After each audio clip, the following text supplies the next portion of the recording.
selamat pagi anak-anak. Bagaimana kabarnya hari ini? Ya, baik, semoga semuanya senantiasa dalam keadaan sehat walafiat. Yang pertama, Bapak haturkan panganjali umat, Om Swastiastu. Baik anak-anak, sebelum kita memulai pembelajaran, mari kita berdoa menurut agama dan kepercayaan masing-masing. Berdoa dimulai. Berdoa selesai. Terima kasih banyak kepada anak-anak kelas 11 MIPA dan kelas 11 IPS karena sudah sangat antusias sekali mengikuti pelajaran seni budaya pada materi seni musik. Dan semoga kedepannya anak-anak lebih aktif, kreatif, dan inovatif. Dan jangan lupa harus menyenangkan, ya, karena kalau semua yang sudah kita lakukan itu dengan bahagia, dengan hati yang senang, maka semuanya akan berjalan dengan baik dan lancar. Baik anak-anak, pada pertemuan hari ini, yaitu pertemuan ke-7, kita akan membahas mengenai materi berkarya tari kreasi. Sebelum kita melanjutkan ke materi, Bapak akan menyampaikan adapun tujuan dalam pembelajaran berkarya tari kreasi baru sebagai berikut. Adapun tujuan pembelajaran dalam berkarya tari kreasi. Yang pertama, peserta didik dapat memahami konsep tari kreasi. Peserta didik dapat mengamati tari kreasi yang ada di lingkungan sekitar. Peserta didik dapat menganalisis teknik dan prosedur tari kreasi. Peserta didik dapat membuat karya tari kreasi baru. Dan peserta didik dapat mementaskan hasil karya tari kreasi. Nah, anak-anak, sebelum kita melangkah lebih jauh, di sini apa sampaikan? Anak-anak harus mengenal dulu yang namanya tari kreasi. Ada yang tahu? Ayo. Nah, berikut Bapak sampaikan penjelasannya mengenai tari kreasi.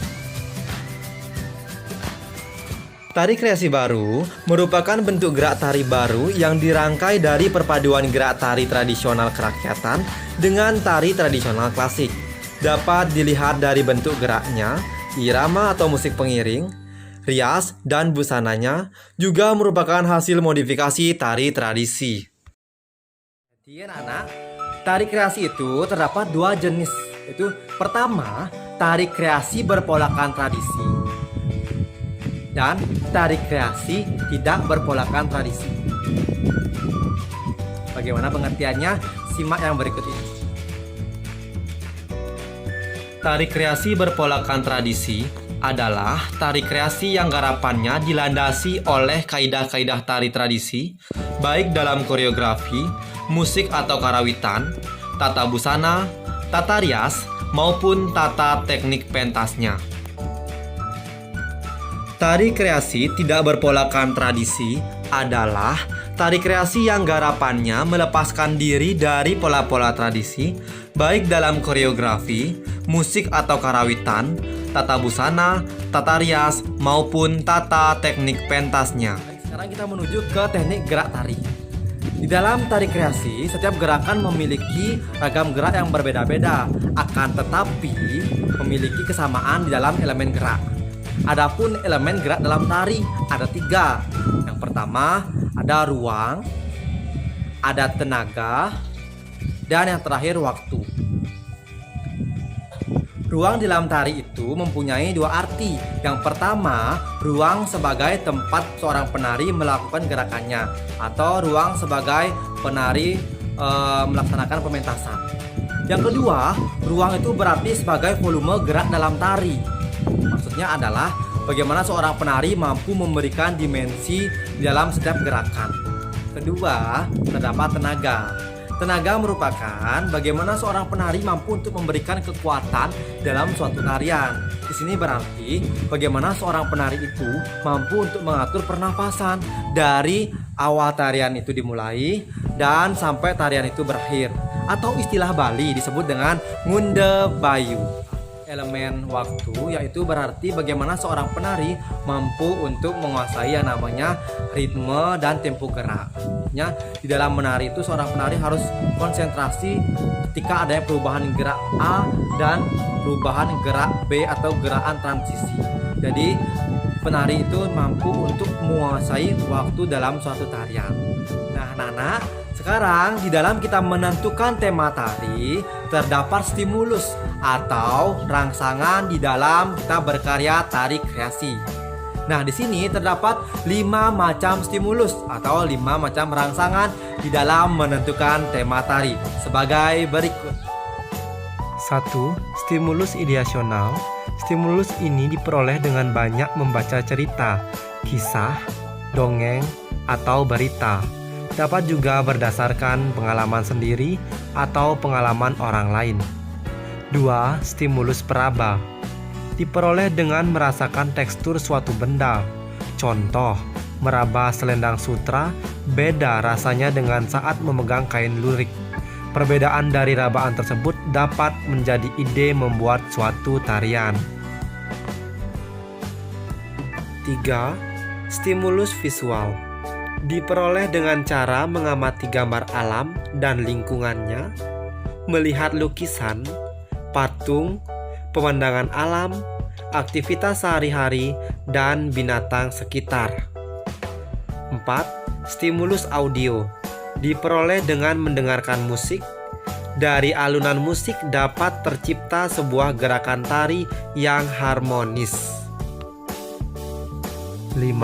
Stimulus kinestetik. Diperoleh dengan banyak memiliki perbendaharaan gerak melalui pertunjukan tari, seni bela diri, senam, gerak kompak para prajurit berbaris, ataupun teater anak-anak. Setelah anak-anak sudah menentukan yang namanya stimulus atau rangsangan, sekarang kita masuk ke tahap proses menggarap tari kreasi. Di sini Bapak sampaikan proses dalam tahap menggarap tari kreasi itu disampaikan oleh teori Hawkins 2003. Ada 4 diantaranya sebagai berikut. Menggarap tari adalah tahap setelah ide dan tema tari telah ditentukan untuk direalisasikan ke dalam bentuk gerak tari. Baik anak-anak, adapun tahapan-tahapan menggarap tari. 1. Eksplorasi. Eksplorasi memiliki arti penjajakan yang merupakan tahap lanjut setelah mendapat ide tari yang akan dibuat. 2. Improvisasi. Improvisasi di dalam tari adalah gerakan spontan. Dengan improvisasi, kita dapat mencari dan menemukan gerak. 3. Evaluasi. Evaluasi adalah tahap pemilihan gerak yang sudah diperoleh pada saat improvisasi. Tahap ini adalah tahap penentuan rangkaian gerak yang akan digunakan di dalam tarian yang dibuat. 4. Komposisi atau forming. Tahap ini adalah tahap mengurutkan gerak yang sudah dipilih pada tahap evaluasi. Gerak-gerak tersebut diseleksi untuk dijadikan bagian awal, klimaks, dan akhir tarian. Pola lantai atau garis-garis gerak juga dirancang dalam tahap komposisi. Selanjutnya, kita menentukan musik pengiring. Di dalam musik iringan tari dapat dibagi menjadi 2, yaitu 1. Musik internal dan 2. Musik eksternal. 1. Musik internal adalah musik atau bunyi-bunyian yang berasal dari anggota tubuh penari. Misalnya, tepukan tangan, petikan jari, hentakan kaki, dan lain-lain. 2. Musik eksternal adalah bunyi-bunyian atau suara yang berasal dari alat musik atau instrumen seperti talempong, gendang, gamelan, dan lain-lain. Merancang tata busana atau kostum. Tata busana atau kostum adalah semua yang dipakai oleh penari di atas panggung, dari ujung rambut sampai ujung kaki. Merancang tata rias. Tata rias adalah pekerjaan mengubah sesuatu yang alami atau natural menjadi estetik. Tata rias berfungsi untuk menyamarkan kekurangan, memperbaiki penampilan agar lebih percaya diri, dan juga berfungsi mempertegas karakter. Berikut, tahap latihan merupakan tahap mematangkan gerak tari, seperti melatih gerak agar lebih kompak dan lebih percaya diri. Baik anak-anak, terakhir kita masuk ke tahap pementasan atau presentasi karya tari. Setelah semua tahap telah dilalui, terakhir adalah tahap pementasan atau penampilan karya tari. Bagaimana anak-anak setelah mengikuti pembelajaran seni budaya pertemuan ke-7 pada pagi hari ini? Dapat disimak ya. Semoga semua tetap sehat, tetap aktif, kreatif, dan inovatif. Ya, dan tetap berjuang disertai dengan doa. Agar apa yang kita kerjakan, apa yang kita lakukan dapat dilancarkan, dapat dimudahkan. Ya anak-anak, dan ingat patuhi protokol kesehatan, rajin menggunakan masker, rajin cuci tangan, dan PHBS, pola hidup bersih dan sehat. Semoga kita semua segera kembali bertemu tatap muka di dalam kelas dan semua kondisinya kembali normal. Baik anak-anak, karena tadi di awal kita mulai dengan doa, mari kita akhiri dengan doa bersama. Berdoa menurut agama dan kepercayaan masing-masing. Berdoa dimulai. Berdoa selesai. Baik, akhir kata Bapak ucapkan terima kasih. Bapak tutup dengan para mesanti. Om Santi Santi Santi Om. Salam Regrisma Jaya. Dadah.